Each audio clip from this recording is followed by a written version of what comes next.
هر ځای کې د موسیقي اورېدلو مثبتې اغېزې. د کار او کسب کارپوهان دې پایلې ته رسېدلي چې د کار پر مهال د موسیقي اورېدل د دې لامل کېږي تر څو ستاسې د خلاقیت کچه لوړه او له نورو کارمندانو سره مو په برخورد کې ښه والی راسي. هر کار ځای له ځان سره ښه او بد ټکي لري. په ځینې ځایونو کې د کار فضا ښه او صمیمي وي چې د دې لامل کېږي تر څو ګډه همکاري زیاته او کارونه ښه پر مخ ولاړ سي. مګر ځینې کمزوري ټکي هم سته چې د کارکوونکو ترمنځ ستونزې رامنځته کوي، لکه کمزوري اړیکې، نه همغږي او ځینې نور.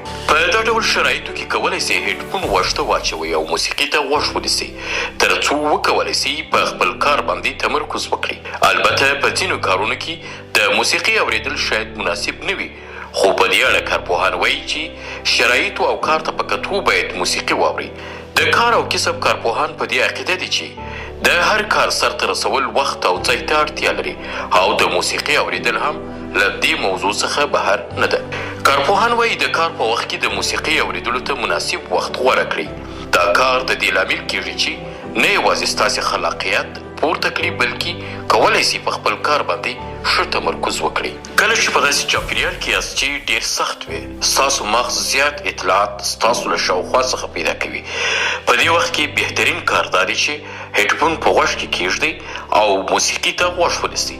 په داسې حالت کې ښه موسیقي دا ده چې نرمه وي او زیاتې غمجنې سندرې پکې نه وي. د تکراري دندو په ترسره کولو کې موسیقي واورئ.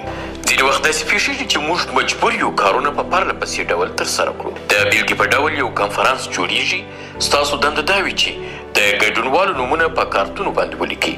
په داسې کارونو کې تاسو کولی سئ له موسیقي ګټه واخلئ.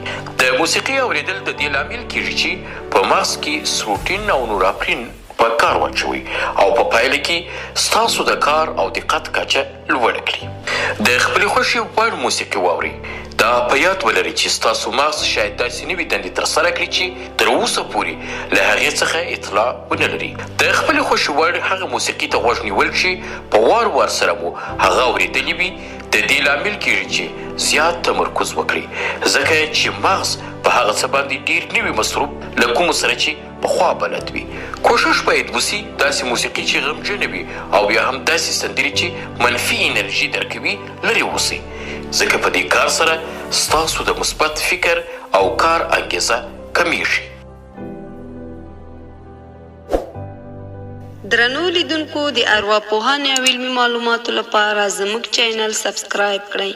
ارواپوهنه او علمي معلوماتو چینل ستاسې په ژوند کې مثبت بدلون راولي.